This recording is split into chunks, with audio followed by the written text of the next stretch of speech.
Hello everyone, a very good morning once again. I hope I'm audible and visible. Can you guys see me? Can you guys hear me?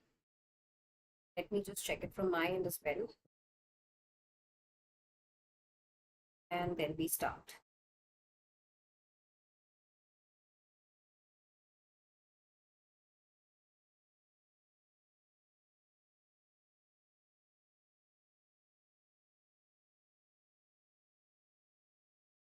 How's everyone keeping? We just had a session on reading comprehension. I see people are yet to join. It's just one Avni. Yeah, hey Avni. So many birds. So we are just waiting for everyone to join before we start, guys. So another couple of moments.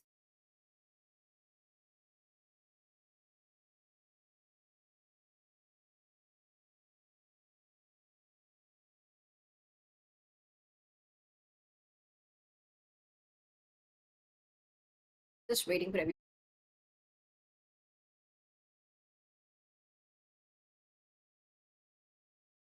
Guys, I hope I'm audible and visible again. Can you guys see me? Can you guys hear me? So I think it's a good time to start. People were joining earlier, yet coming in. Okay. Guys, can you see me? Can you hear me?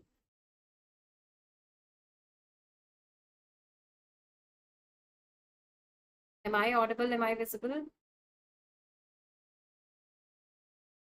Lag हो रहा है? Lag कहाँ हो रहा है? I think it's good to see, isn't it? I mean, I can see on my screen, it's fine.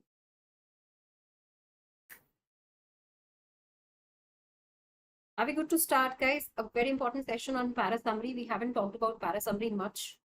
I might have just given you a brief idea on what data-based questions are, but we haven't really picked up anything on para summary as far as I remember, or neither in the special class. So it's going to be the first session, and we're going to make sure that we have the understanding from the very basics.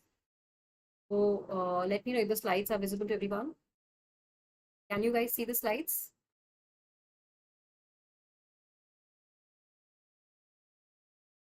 I hope the slides are visible. Very good morning, Ketan, Aman, Priya, Rianshi, Priya Gupta, I think a couple of very of a master of maths. Perfect, perfect. And I hope there's no lag or anything, right? All good? Perfect. So we're going to cover a few questions on para summary and maybe a few questions on assumptions which were left yesterday from CR as well, because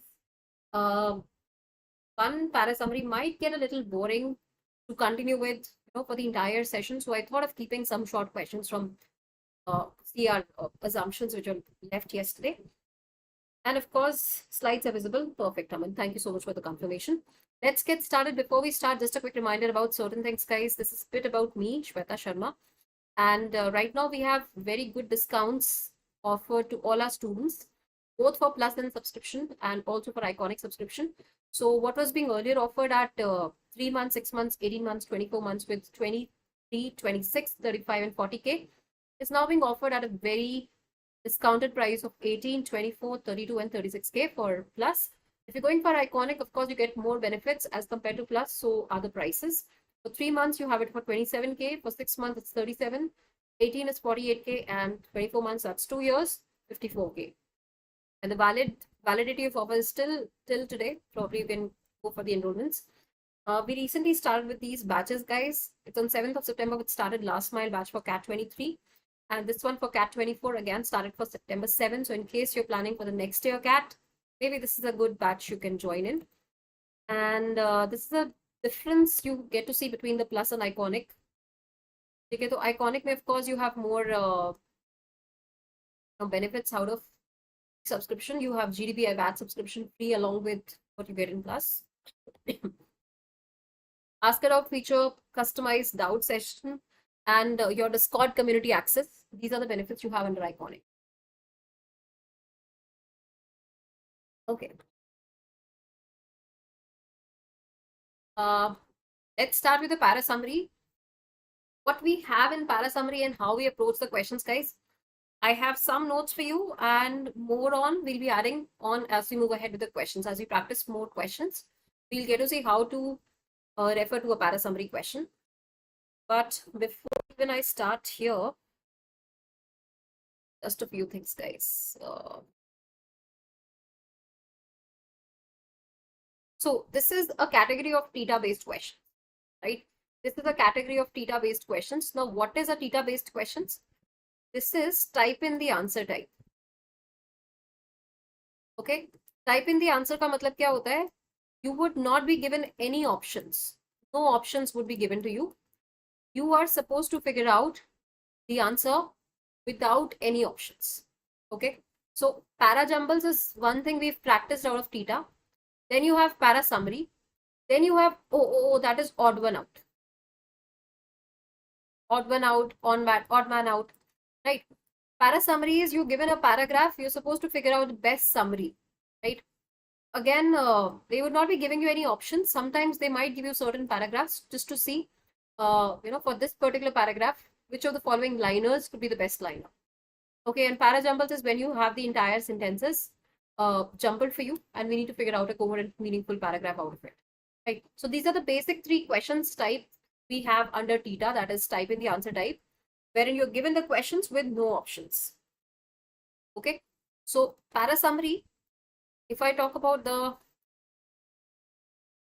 para summary thing, what happens here is you're given a paragraph, and maybe for initial practice, we'll have some options along with this. Okay, we'll have some options along with this. So if I talk about the para summary questions, this is the entire paragraph which is given to us, just like we are given in an RC. Okay, this is the entire paragraph which is given to us, and these are the summaries. These are the summary, right? You have to figure out the best summary out of these for this particular paragraph given here. All right, that is what we are supposed to do eventually. So para summary is not theta, but sometimes, I mean, this is again an expectation. They might give you a paragraph and they might ask you to type in the summary for the same, right?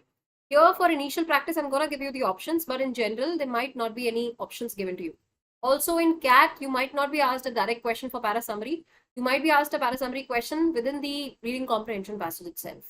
In other exams, they might give you a para summary question exclusively, like, stating it under what could be the best summary for this particular paragraph, and just one small paragraph given to you. Okay, let's start. So it says the paragraph summary question, they would ask you to choose an option which succinctly captures the essence of the paragraph. So what we're looking for is the crux, the gist of the paragraph, which we generally practice as well in the RCs as well.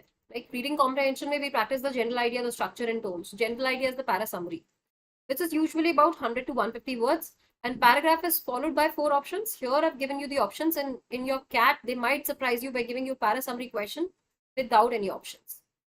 Okay, so here are a few things we can look at. One, you read the paragraph carefully. You understand the essence. You understand that, picking up the right summary might not be the right away thing to go for, but maybe you can look at the options and try to eliminate the options.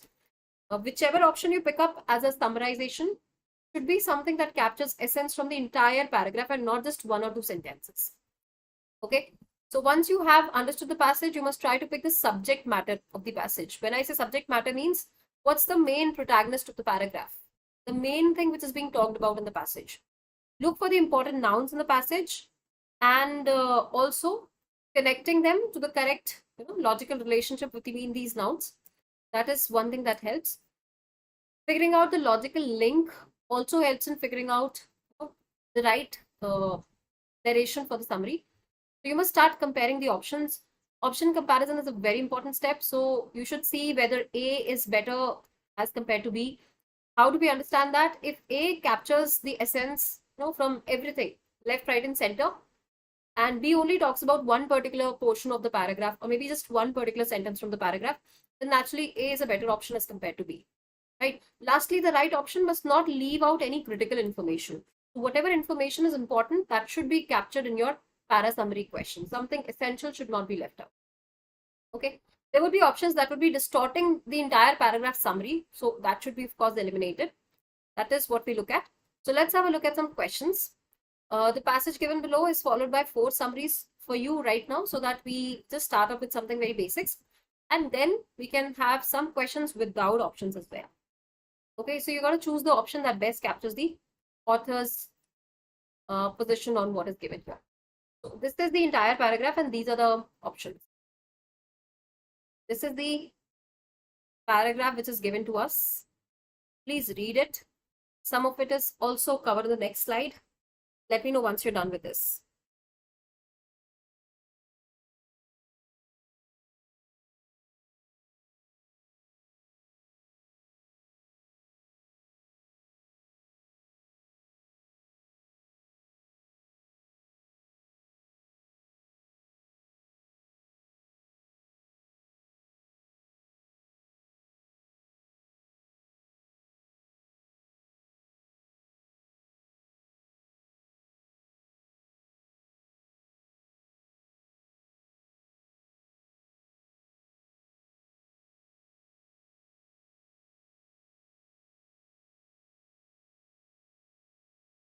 Let me know if you're done reading.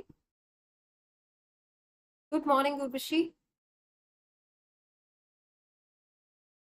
It's talking about the specific caterpillars of North America.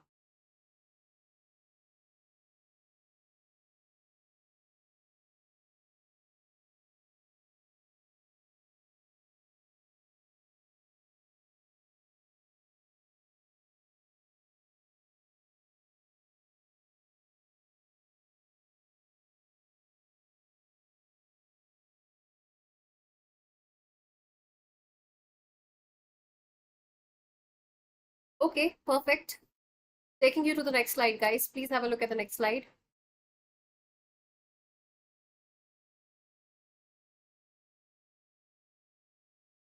It's a very interesting passage. Small one though. But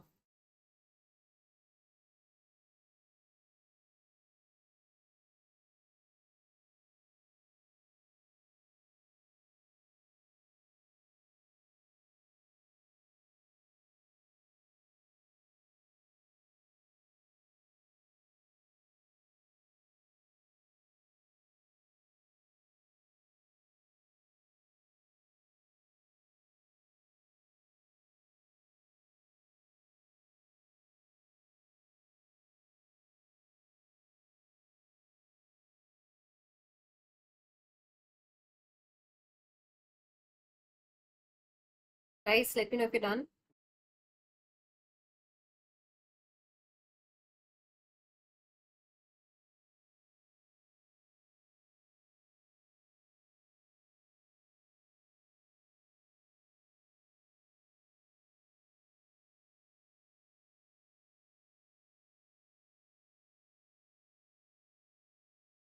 Okay, accordion is the musical instrument which you might have seen, like a saxophone kind of a thing, which is pressed like this, and there's a music that comes up when you press it like this, squeezing. That's how the caterpillar's bodies has been compared to the accordion.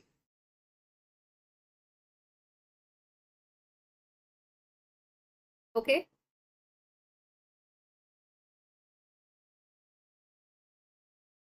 Phone-like observation, yes, we can say. Okay, are we good to quickly go through it, guys? We do have options post this, but I want you to figure out the summary on your own first, and then probably we can just cross-check with the options given here. I'm going to explain the passage to you, the paragraph, and then we can see what can be the best essence. So, North American walnut swings moth caterpillars, Amorpha giglandis. Okay, it's a very common name for this particular caterpillar, Amorpha giglandis. So it's talking about North American walnut swings moth.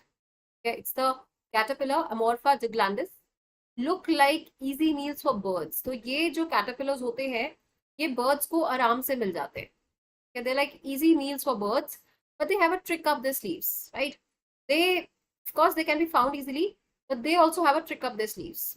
Okay, what trick do they use to save themselves from being noticed by a bird is they produce whistles that sound like bird alarm cells.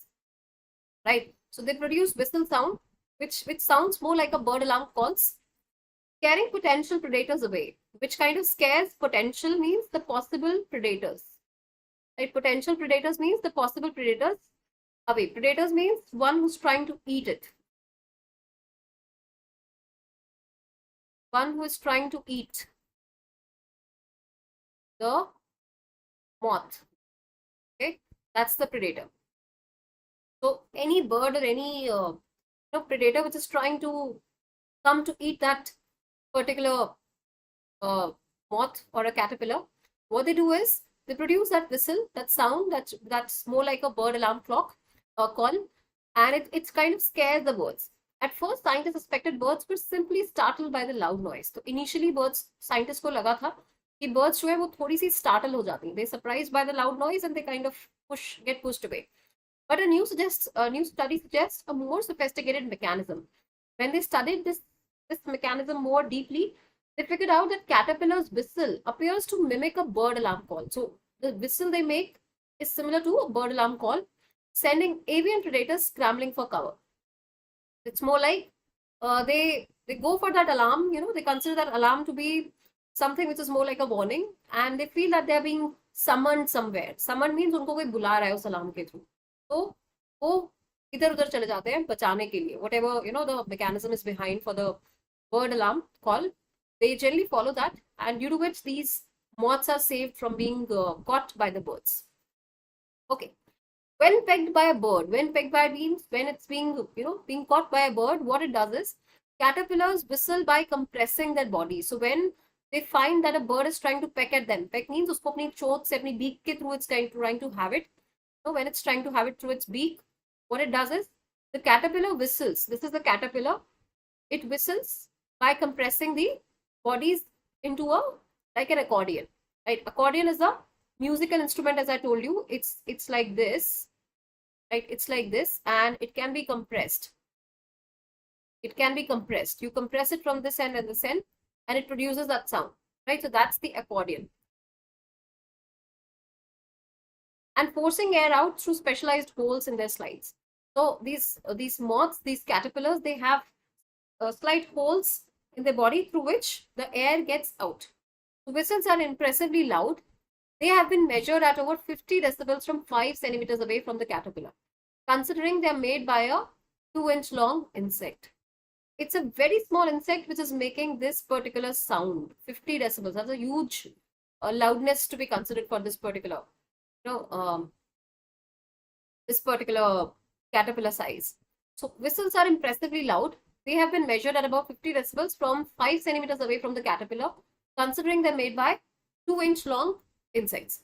Right? So when pegged by a bird, the caterpillars whistle by compressing their bodies like an accordion, forcing air out from the specialized holes in their sides. Right? So these caterpillars, they have these holes on the body through which they compress the air out, and they create this whistle. Right? They create this whistle, due to which the birds, they fly away. Right? The birds, they fly away. So when they're trying to peck at the caterpillars, they create that whistle sound. Okay, so that's what the mechanism talks about. Here are the options. But before we move to the options, can you figure out what could be the crux? What could be the gist of the passage, guys?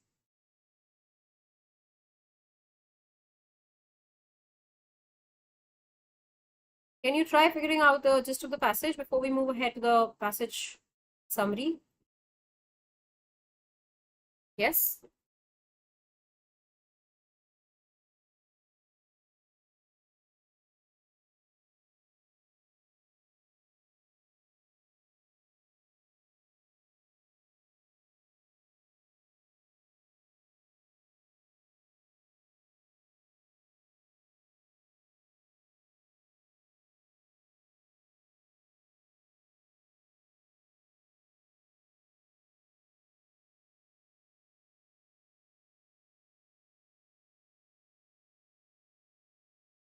Defense mechanism of moth caterpillars. Yeah, that could be a good option to look at.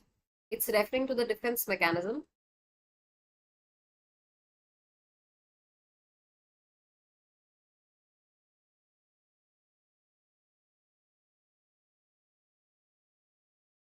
Okay, yeah. That's a good option. Defense mechanism of moth caterpillars. Let's have a look at the options and try to figure out what could be the best option.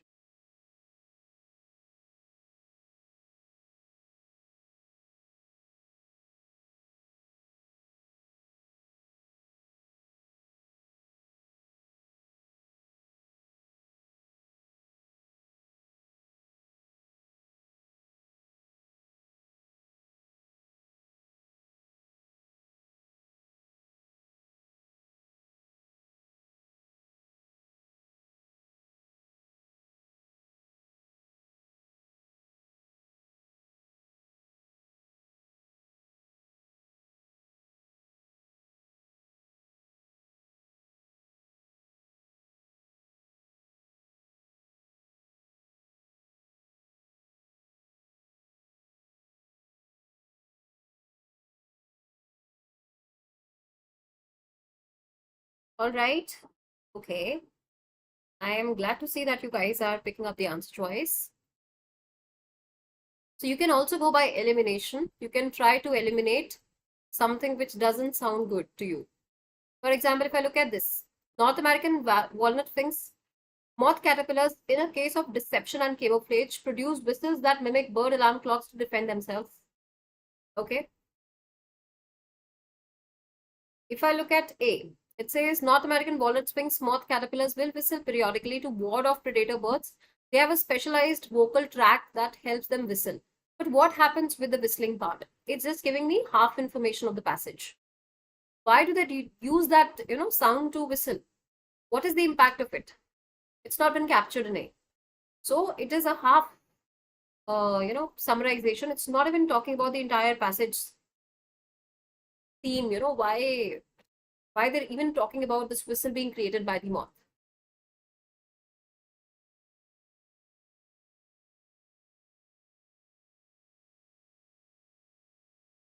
Guys, I was also thinking of taking up the editorials every day, maybe on YouTube and maybe some sessions on special classes as well.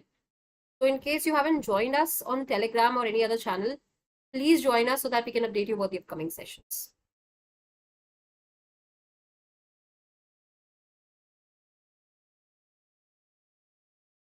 All right.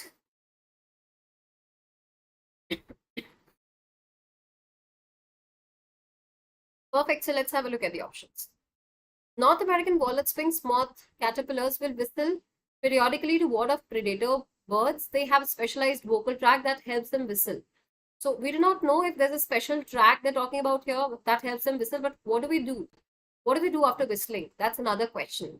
Why do they whistle? That's another question. Right? So nothing much to talk about if I look at A. B says North American walnut finks, moth caterpillars can whistle very loudly.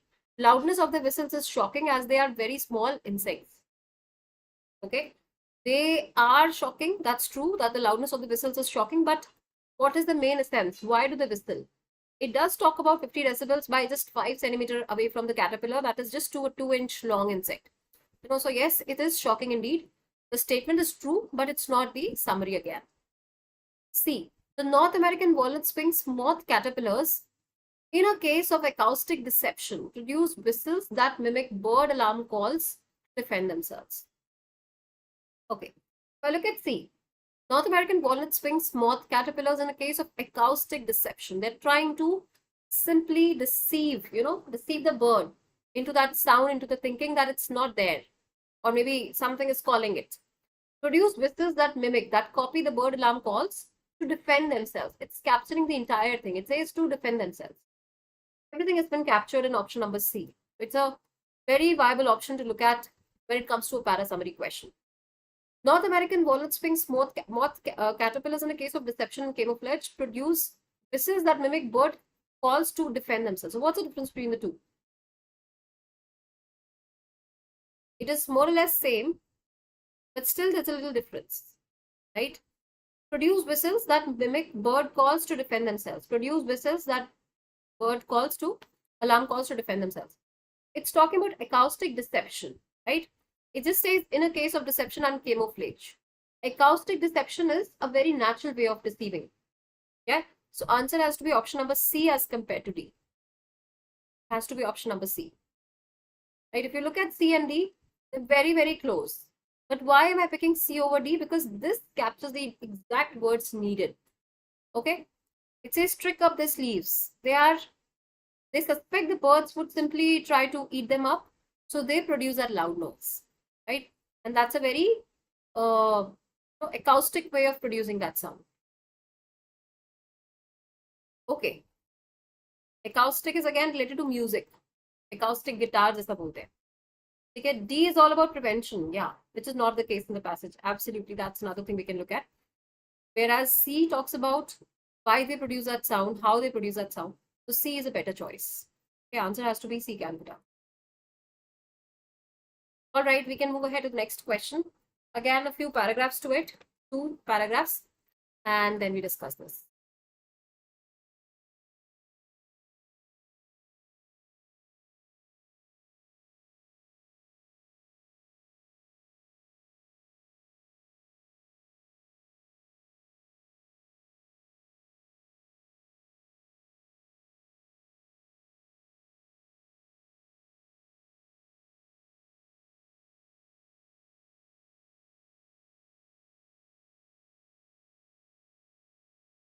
Another important question, guys. Try to figure out what captures the main essence. For that, you need to figure out what the essence is.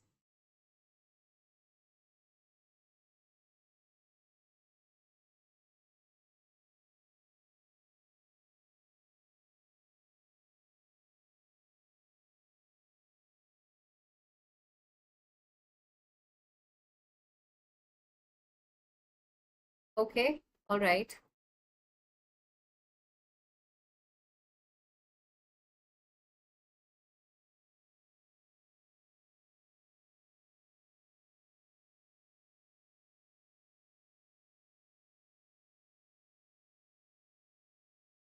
Okay, can we move ahead to the next slide now?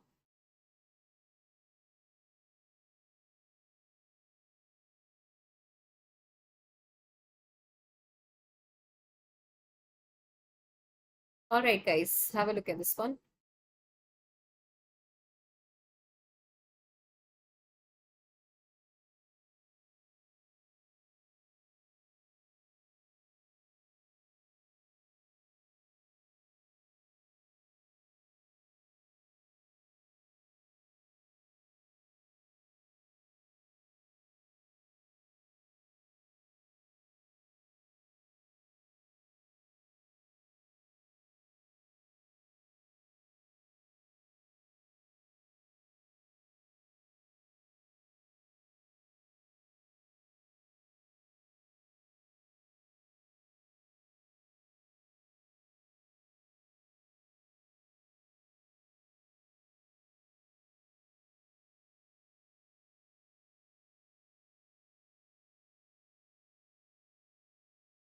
Perfect.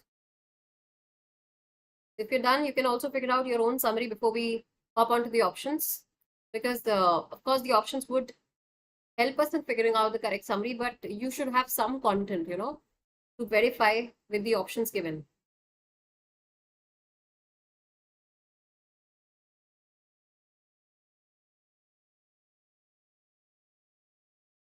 Okay, are we done? All right, guys, let's have a look at the paragraph together.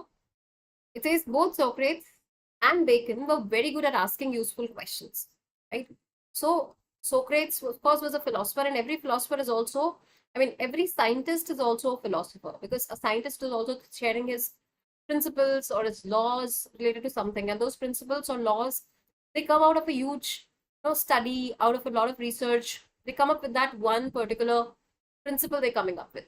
For example, if I talk about Archimedes' principle, right? So that principle which talks about buoyancy force, right? That also comes up after a lot of experimentation, a lot of research.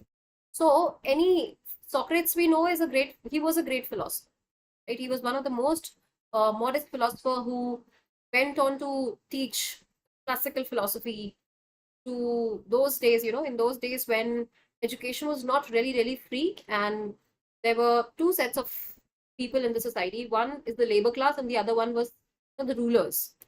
Socrates was the one who was happy to teach, happy to preach things for free, right? And he was a very modest person. All we get to know about Socrates is through Plato, right? Plato was his follower. He was a disciple, and we get to know about Socrates through Plato. So, yes, आपके पीछे बहुत है लग रहा है, क्या है? भूत?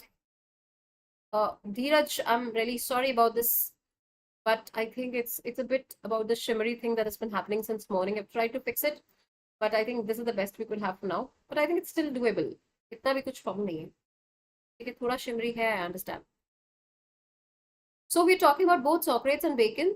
They were very good at asking useful questions. So if we talk about both these philosophers who might also be the scientists, here is referring to they were very great at asking useful questions. In fact, Socrates is largely credited with coming up with a way of asking questions. So if we talk about Socrates, he's very much credited with coming up with a way of asking questions. So the way he would ask questions, whatever questions he would pose, that was really impressive. And that was considered to be another method. उसको हमने Socratic method के नाम से जाना है, which itself is at the core of scientific method popularized by Bacon. And that's how, it's also referred as a scientific method, which was popularized later on by Bacon. The Socratic method disapproves arguments by finding exceptions to them. Okay? For example, if I want to challenge that A leads to B, if I want to challenge it, what I'll try to figure out is the exceptions under which A would not lead to B. Okay? ऐसे उन्होंने challenge करके इस वाले principal को या इस वाले law को डिसअप्रूव किया या इस वाले आर्ग्यूमेंट को डिसअप्रूव किया कि in this particular exceptional case it fails. Okay, so Socratic method disapproves arguments by finding exceptions to them and can therefore lead to your opponent to a point where they admit something that contradicts their original position. So when you find exceptions to any law, any principle, anything, any argument, that exception is where the law gets cancelled or it has its limits, right? And that was referred as Socratic method. Socrates used to figure out those exceptional cases, those exceptional conditions under which the law or the principle stands negated. Okay, so that is referred as Socratic method, disapproves arguments by finding exceptions to them and therefore can lead your opponent to point where they admit something that contradicts the original position. उनको समझ आ जाएगा कि हाँ, ये जो वाला point है ये एक्सेप्शनल केस में है, ये तो इसको कॉन्ट्रडिक्ट कर रहा है.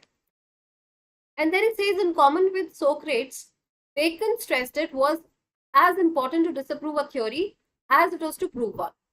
So it says in common with Socrates. If we look at Socrates and Bacon, what was common between them? Bacon stressed it as it was important to disapprove a theory as it was to prove one. So if it was important to prove a theory, equally was it important to disapprove it, right? So Bacon का मानना था कि जितना उसको prove करना जरूरी है उतना ही किसी थ्योरी को डिसअप्रूव करना भी जरूरी है. So that's somehow a commonality as well between the two, but that's also one of the differences, right?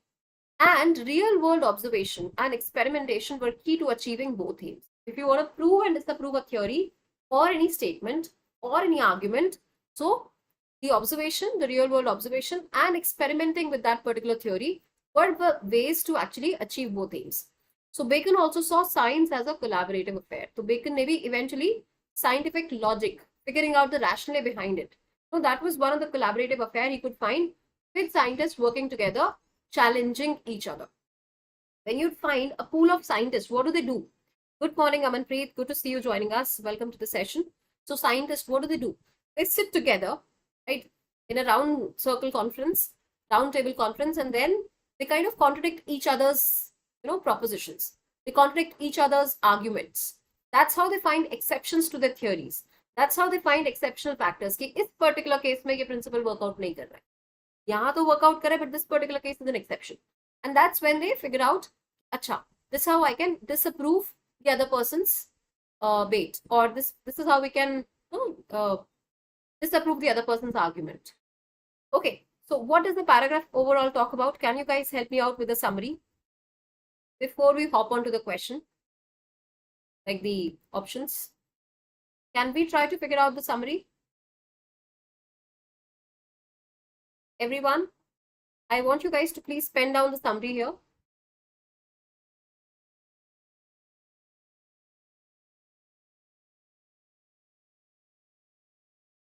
All right, it's actually spelled Socratic,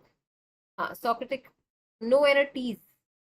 What does that mean? Archism. Can you just define what do you mean by no error T's here?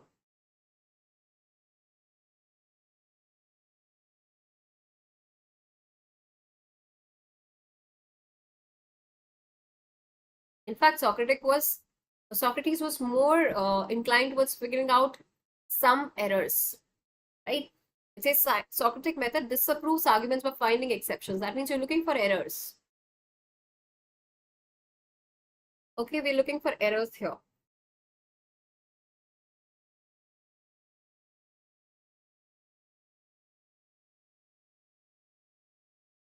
Socratic method, yes, there's a commonality which is being drawn because we talk about both were very good at asking useful questions. ठीक है, तो हम यहाँ से ही हम दिखा रहे हैं, the first sentence itself shows that we are trying to bring a common ground between the two.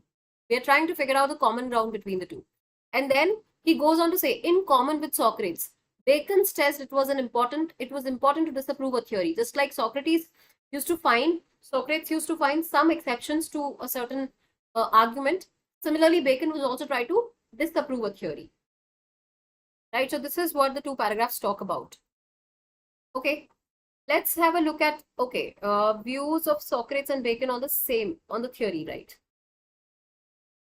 These are the options. Try to figure out the answer if you can.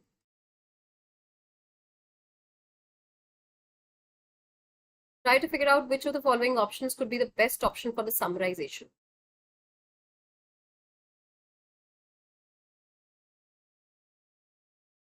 How to bully someone who propounds a theory. That would be very generic. We are talking about just two philosophers or two scientists here. That's Bacon and Socrates only. So bullying someone on propounding a theory is way too ahead.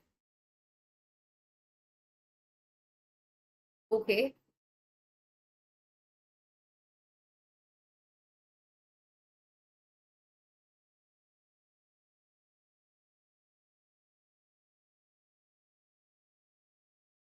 Want to refer the passage, the paragraph, you can do that, but be sure of what you pick.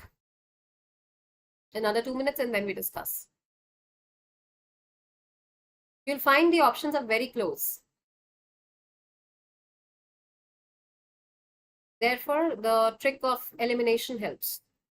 And generally, you'll find parasummary questions being asked in your reading comprehension passages as well. This is exactly how the options are placed. Okay.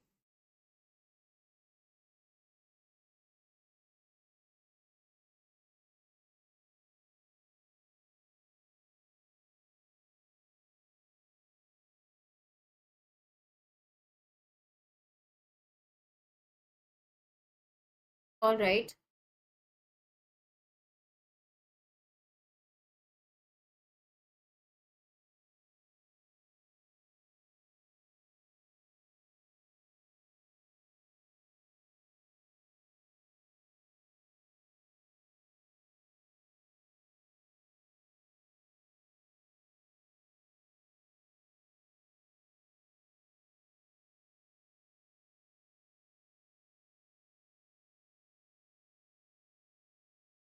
Okay.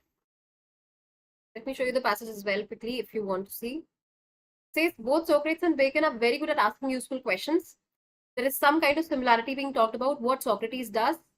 And then you talk about how Bacon also realizes on a similar kind of collaborative affair, right? So if I look at the options, it says both Socrates and Bacon advocated clever questioning of the opponents, right? Both Socrates and Bacon advocated means they proposed or they supported. ठीक है, यहाँ पे सिर्फ advocated देख के you'd not pick up the answer. Maybe these other options might have given you some other options rather than advocated. Clever questioning.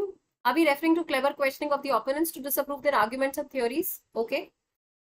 B says both Socrates and Bacon advocated challenging arguments and theories by observation and experimentation. क्या दोनों ही observation और experimentation पे focus करते हैं?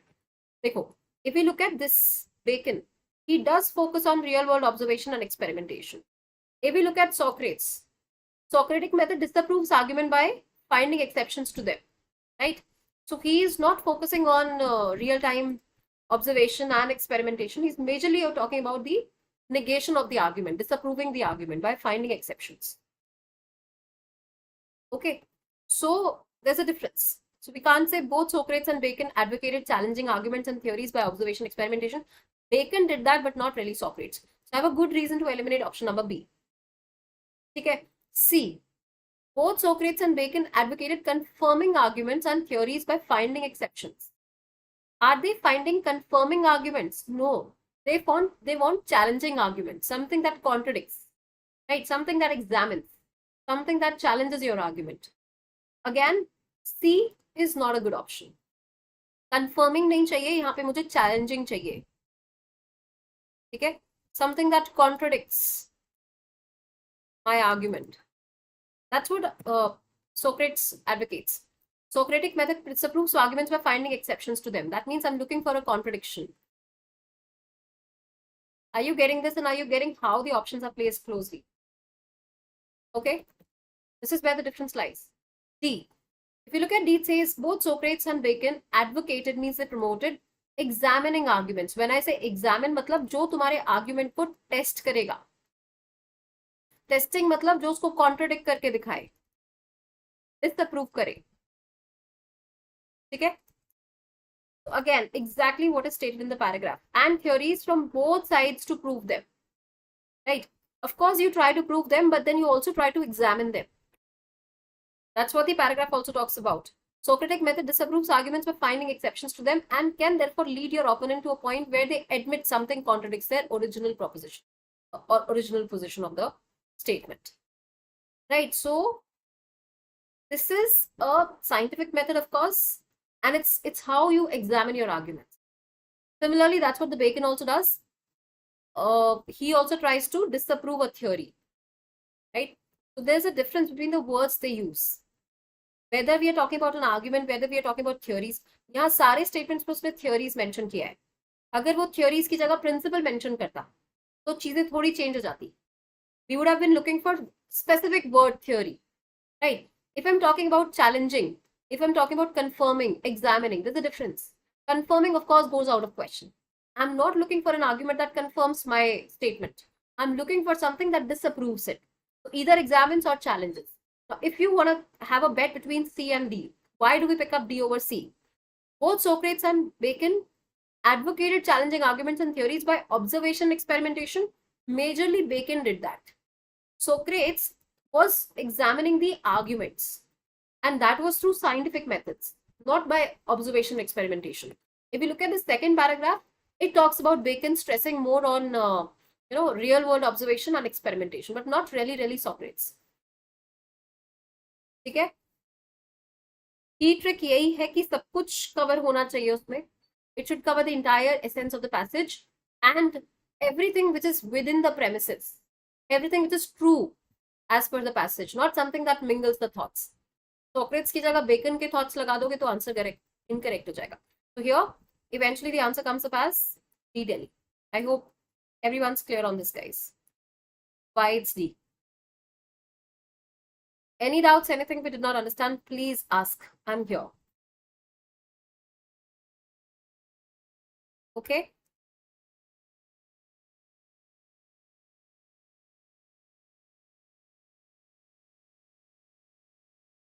Difference between A and D, all right. Next, please, we'll just hop on to the next one, Preetham. Let me just clear the doubts of my lovely students who joined me in the morning itself. Amanpreet, yes. A और D में क्या difference है? A बात कर रहा है clever questioning. अभी clever questioning is a very different term. If I say questioning the arguments makes sense, but clever questioning is what we are understanding, right? Clever questioning of the opponents to disapprove their arguments and theories. We are not trying to just disapprove. We are trying to figure out if the argument can be tested. So examining the argument is a better word rather than going by clever questioning of the opponents to disapprove their arguments. हम ऐसा नहीं करेंगे, हम जानबूझ के उनके arguments को disapprove कर रहे हैं. हम उनके आर्ग्यूमेंट्स को टेस्ट करना चाहते हैं कि किस केस में वो फेल हो जाएंगे. ठीक है? And that's not done cleverly. It's just to figure out an exception. That's what it says by examining arguments. That's the difference. Right? That's what it says, finding exceptions to them. Therefore, lead your opponent to a point where they admit something that contradicts the original position. I hope that answers the question, Amanpreet and Akash. Anyone who's still thinking over why is it so, why is it not so? Please let me know. हाँ, clever questioning is an extreme point, absolutely. Extreme भी होगा. Plus यहाँ पे कोई clever होने की बात नहीं कर रहे.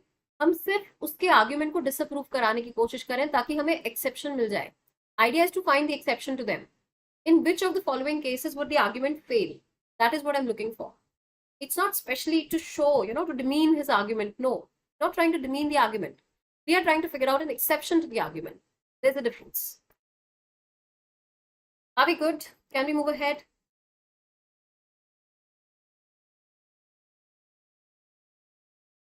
I'm taking you to the next question, guys, because I feel many of us have been waiting. हाँ, मतलब पूछ के डिसअप्रूव करना चाहते हो, जानबूझ के करना चाहते हो, राइट? जानबूझ के नहीं, जानबूझ के, मतलब you doing it intentionally. Okay. Next question. So 3 paragraphs to it, and then we have the options. In case someone joins us in between, I'm writing what you're supposed to do. You got to give me the para summary.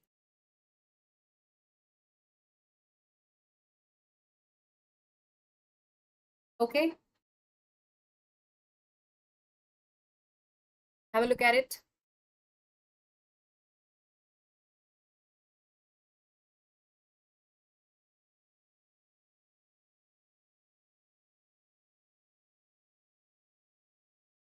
Nice question again.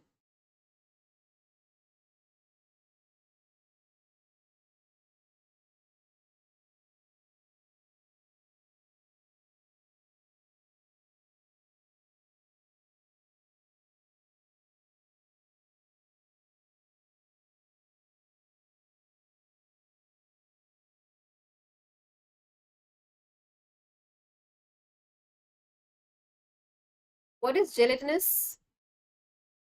It should be more like an amoeba. Amoeba क्या करता है?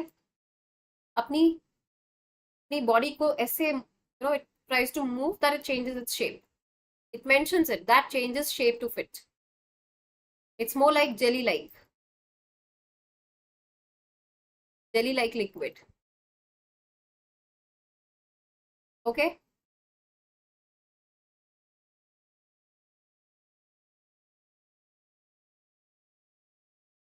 Done with this, I'm taking you to the next slide. Please move ahead. Not fully liquid, yeah. Amanpreet, that's more like a jelly-like substance is what you can refer to.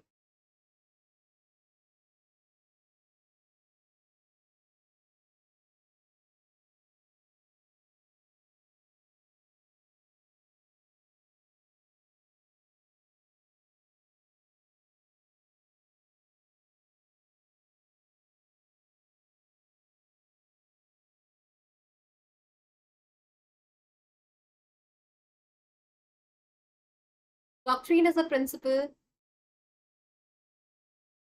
Doctrine is a first theory. Doctrine and a dictionary, first theory of meaning. इसी को पढ़ना है, इसी को समझना है. It's some specific law, not really a law, but yes, the principle we're talking about.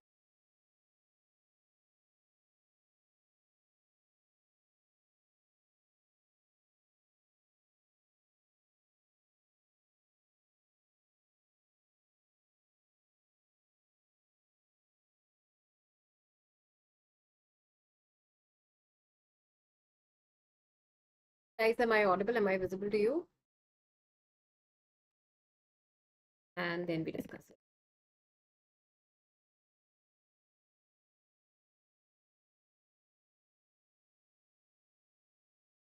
Now you will like it.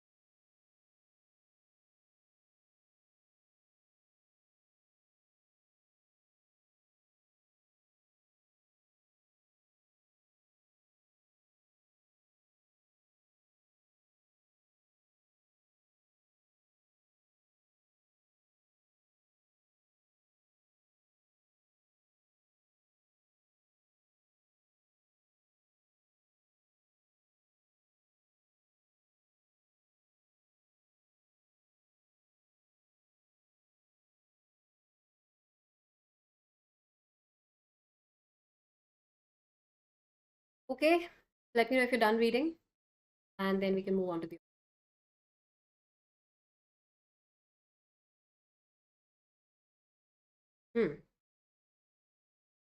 अब तो लैग नहीं होगा guys.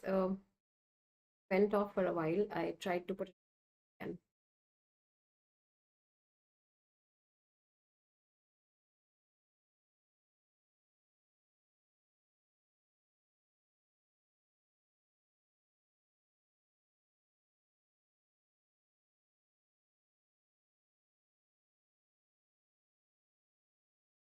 Okay, so let me know if you're done reading, and if you could quickly go through it together.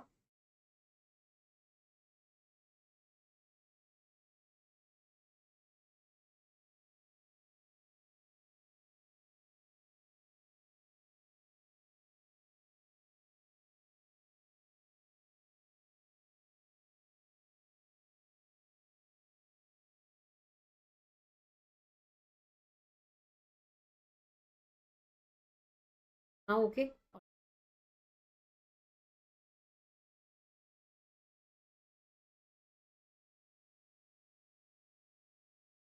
Done. Perfect. We do have the options post this. I'm just showing you this paragraph for last seconds, and then we can discuss. Pranav, yes, it is live. Why this question if it is live or not?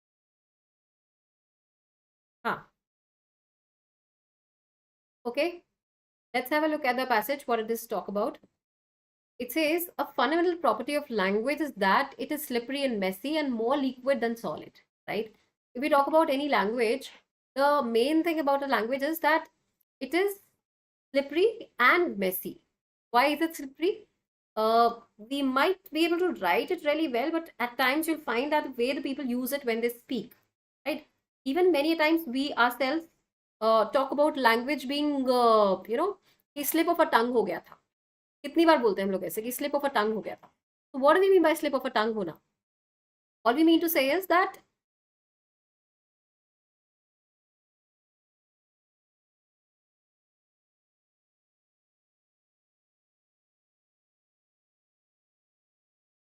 I hope I'm audible and visible. Can you guys see me? Can you guys hear me again?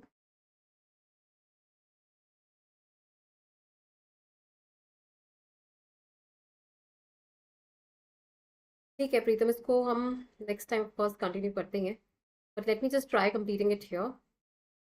अब ठीक है. The problem here is the connectivity is a little far. I mean, far from the setup. It's what creates. Otherwise, generally, it's well backed up. But today, that's the problem. So yes, the passage is interesting. I'll just try to complete it very quickly, and then we probably can have the next session from next class. I mean, the discussion on the same class. It says the fundamental property of language is that it's slippery and messy and more liquid than solid. A gelatinous mass that changes shape to fit. As Whittington would remind us, usage has no sharp boundary. Oftentimes, the only way to determine the meaning of a word is to examine how it is used. This insight is often described as the meaning is used, that is doctrine. So what are we referring to here? We're talking about a language, how a language can be used, right? Sometimes it's slippery. Slippery as in the way we want to use it, we use it in a very messy way. It's just a slip of tongue that happens, and we tend to misuse the words sometimes. And sometimes people use it intentionally in a wrong way, right? So it is slippery, it's messy, and more liquid than solid. Means it can be used with different, languages again, whether it's Hindi, whether it's English, what kind of language we're referring, we use English, right? So we don't have a specific structure to it. We don't have a specific structure or shape to it. We mold it as per our requirement. As Whittington would remind us, usage has no sharp boundary. So usage has no specific limited boundary or something well defined. Oftentimes, the only way to determine the meaning of a word is examine how it is used.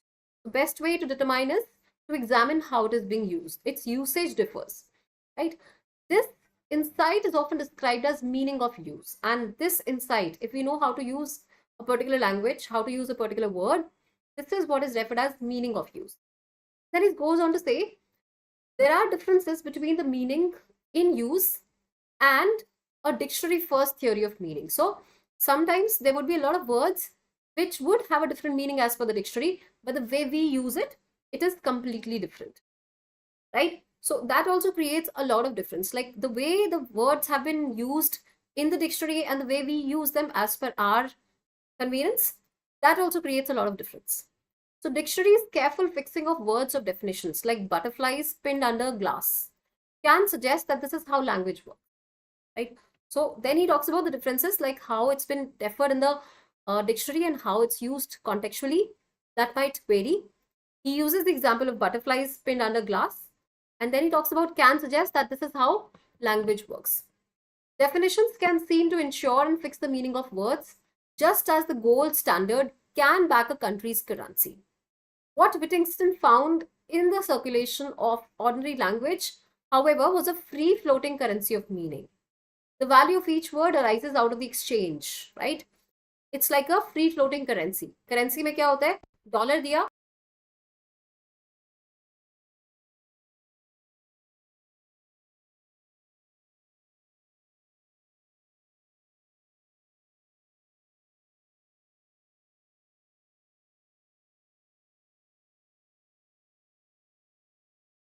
guys, I hope I'm audible and visible again.